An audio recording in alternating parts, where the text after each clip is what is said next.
Good evening to our viewers watching on television and those joining us online across our social media platforms. I am Adana Doric with the Friday, April 24th edition of the Guyana TV9 News. In the headline tonight, visitor arrival hits record high in 2025. Strong growth continues in 2026, says Minister Rodriguez. Guyana ignites tourism transformation with $30 million 4 points by Sheraton opening. And government to tackle 12,000 fertilizer crisis, emergency support pledge for Ghana's farmers. Now for the news in depth. With the commissioning of the $30 million 4 point by Sheraton, President Dr. Irfan Ali signaled the start of a transformative era for Guyanese tourism.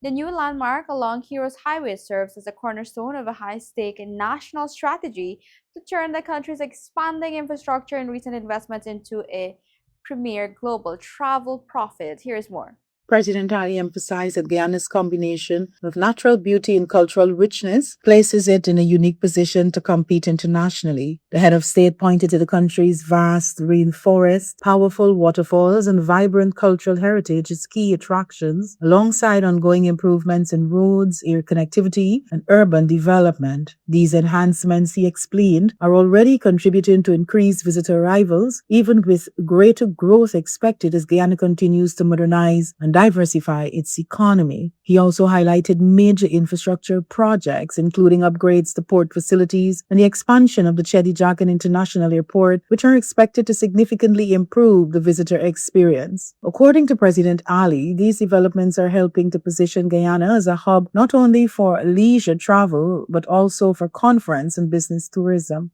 I realized very early these guys were not only about building a hotel, that these guys were serious about building a piece of Guyana in this hotel and showcasing Guyana in this hotel.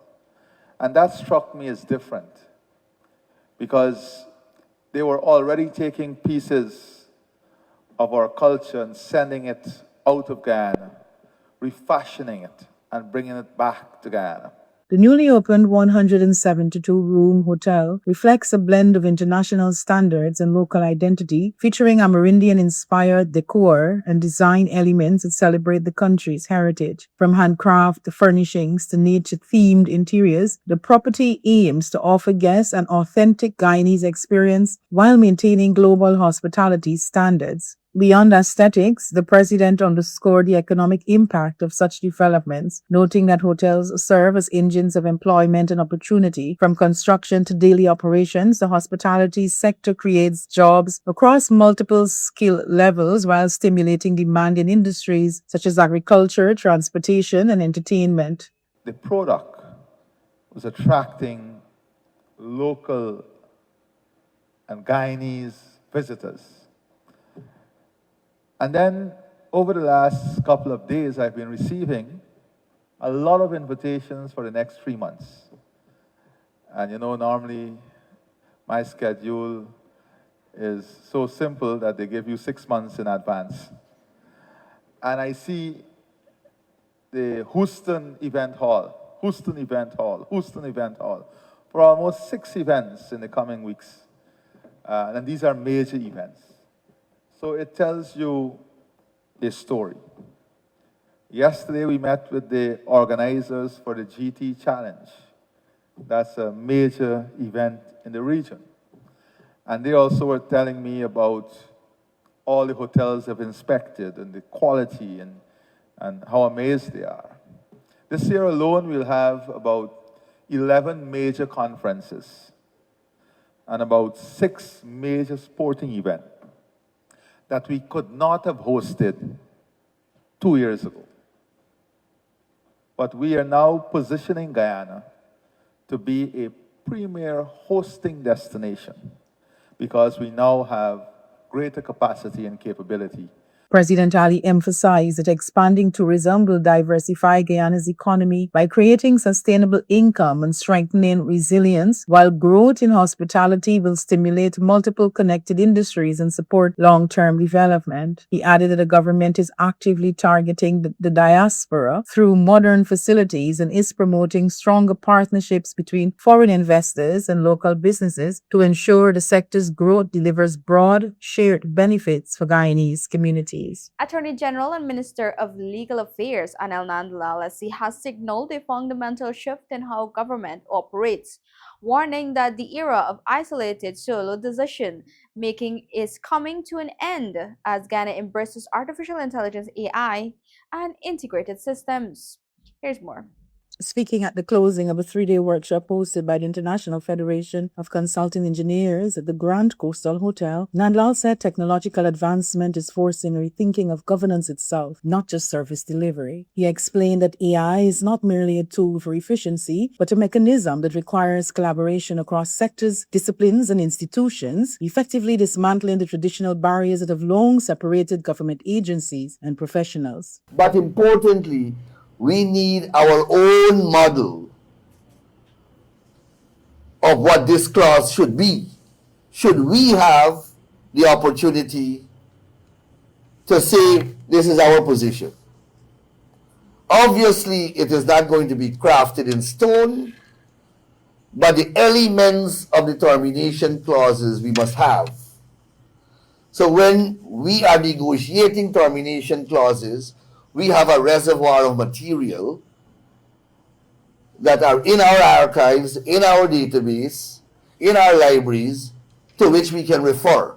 According to the Attorney General, this integrated approach is already influencing how systems are being designated nationally, with greater emphasis on shared data, coordinated planning, and unified execution across ministries and sectors. He noted that for AI to function effectively at a national level, systems must be interconnected and supported by strong data infrastructure, enabling real-time analysis and more informed decision-making across government. We have to exact and extract a greater degree of accountability, transparency, and responsibility from those engineers and consultants whose responsibility it is to monitor and evaluate these performances.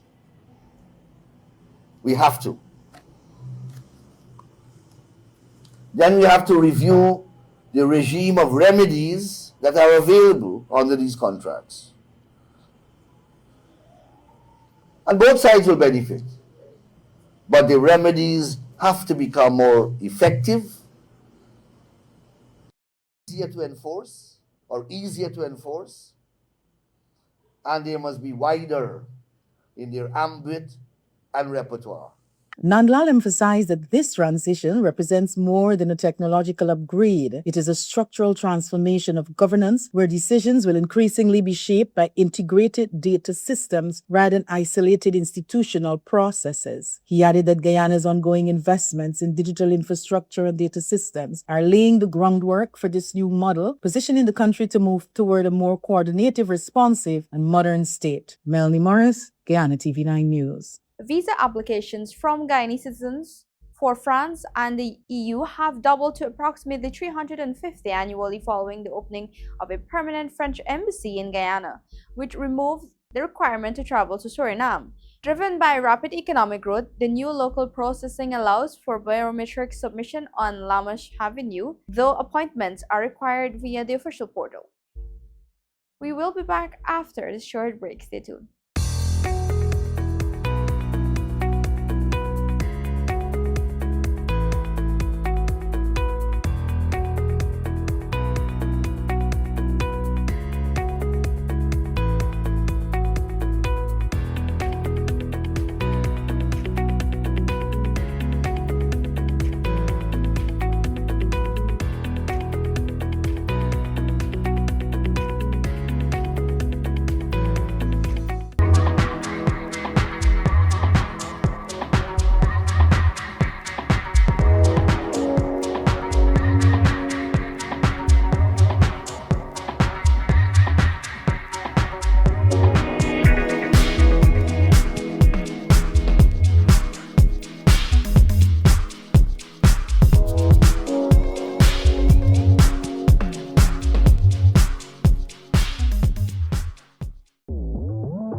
Want to place your death announcements and in memoriam messages on Channel 9?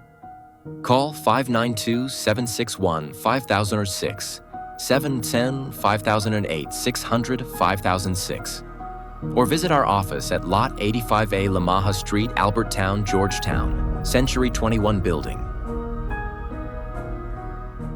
Guyana Channel 9 is now Guy TV9, proudly under new management. We're building stronger with a balanced and open platform for all advertisers. Whether you're promoting a business, service, or event, your message belongs right here. So choose your spot, news, primetime, or anytime, and reach viewers across Guyana. With affordable rates and professional service, Guy TV9 is your partner in progress. So visit us at Lot 21A Lamaha Street, Georgetown, in the Century 21 building, or call 600-5006 or 761-5006.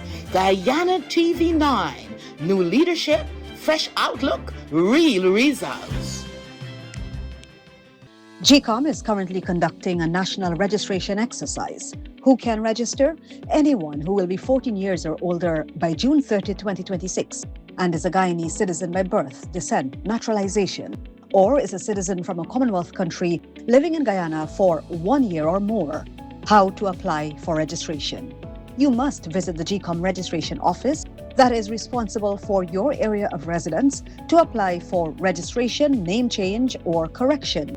You must have the following source documents as might be relevant: original birth certificate or valid Guyana passport for new registration, original marriage certificate and original birth certificate in the case of a name change by marriage, original deed poll and original birth certificate in the case of a name change by deed poll, original naturalization certificate and original birth certificate or valid passport in the case of naturalization. This registration exercise will end on May 29, 2026. You need to apply for a transfer if you now live at a different address than the one you were registered at. For more information, contact GCOM on 225-027729 or visit www.gcom.org.gy. GCOM is currently conducting a national registration exercise. Who can register? Anyone who will be 14 years or older by June 30, 2026, and is a Guyanese citizen by birth, descent, naturalization, or is a citizen from a Commonwealth country living in Guyana for 1 year or more. It is the civic duty and legal responsibility of all Guyanese who meet the eligibility criteria to apply for registration. By so doing, you will be ensuring that you are issued a national identification card and be included in the official list of electors for future elections, provided you meet all eligibility criteria. This registration exercise will end on May 29, 2026. You need to apply for a transfer if you now live at a different address than the one you were registered at. For more information, contact the GCOM on 225-027729 or visit www.gcom.org.gy. Welcome back. You're watching Guyana TV9 News Bulletin. Guyana's tourism industry experienced a landmark year in 2025, with visitor arrivals climbing to more than 450,000, an achievement that reflects the country's rising appeal on the international stage. More in this report. Minister of Tourism, Industry and Commerce Susan Rodriguez said the milestone underscored a significant shift in how Guyana is perceived globally, noting that the destination is attracting increasing attention from travelers and investors alike. She made the remarks during the opening of the 4 Points by Sheraton, where she highlighted that the positive momentum seen last year has continued into 2026, with early data pointing to another strong year for the sector. It demonstrated that Guyana is no longer a hidden gem, but an increasingly recognized destination on the global stage. What is even more encouraging is that this growth has continued into 2026. Early indicators show strong performance in visitor arrivals, placing us firmly on track for another year of expansion. This consistency tells us that what we are experiencing is not a temporary spike, but sustained and deliberate growth. According to the minister, January 2026 recorded 34,923 visitors arrivals, while February followed closely with 32,879 figures that marked the highest ever for those months and signaled sustained demand. These figures speak to more than growth. They reflect confidence. Confidence in Guyana as a destination, in our product, and in our people. Coupled with features in leading international publications such as Bloomberg, Time Magazine, and the New York Times. They are the result of deliberate strategic efforts to position Guyana as a premier destination defined by authenticity, sustainability, and meaningful experiences. Adana Durek, Guyana TV9 News. The Guyana Water Incorporated GWI officially reopened the rehabilitated Port Ryan water treatment plant on Friday, restoring improved water service to thousands of residents along the west bank of Demerara. Here's more. At a simple but significant ceremony, officials highlighted that the upgrades form part of a broader effort to modernize the country's water infrastructure and ensure reliable access to treated water. The project addressed long-standing issues that had affected water quality and supply in several communities. Chief Executive Officer of GWI Sheikh Basht explained that the rehabilitation works included critical mechanical and electrical upgrades, as well as enhancement to filtration system. These improvements were aimed at delivering safer and more consistent water to households and businesses. Residents in areas such as Ridden Hope, Port Ryan, and surrounding villages are expected to benefit directly from the upgraded facility, which had previously struggled to meet growing demand. Meanwhile, Minister of Housing and Water Colin Crowell underscored the government's commitment to expanding access to potable water access across Guyana. He noted that significant investments continue to be made to improve service delivery, particularly in rapidly developing regions. The reopening of the Port Ryan water treatment plant marked another step in the government's ongoing push to strengthen essential services and improve the quality of life for all citizens. Adana Dora, Guyana TV9 News. Ghana's Minister of Agriculture Zulfikar Mustafa has announced immediate engagement with the farmers to address a 100% surge in fertilizer prices, which have reached $12,000 per bag as of April 24, 2026. The government is exploring relief measures similar to the 2025 support program and promoting cheaper nano-fertilizer technology to mitigate the impact on the agricultural sector. In a move being hailed at the end of two worlds era in the Caribbean, Martinique has officially cleared the final hurdles to join the Caribbean Community CARICOM as an associate member. For decades, a linguistic and political barrier separated the French-speaking territories from the English-speaking neighbors. That wall came down this month following a historic authorization from the French National Assembly, marking a massive shift in regional diplomacy. Internationally, President Donald Trump extended a 90-day shipping waiver to ease transport of oil, fuel, and fertilizer, aiming to curb energy costs tied to the Iran war. Though its effectiveness is uncertain, the move signals efforts to limit fuel price spikes before midterm election, where affordability is a key voter concern. Those are our major headlines for tonight's newscast. For more trending stories, follow us on our Facebook, TikTok, and YouTube platforms at GYTV9. I'm Adana Darek. Thanks for watching.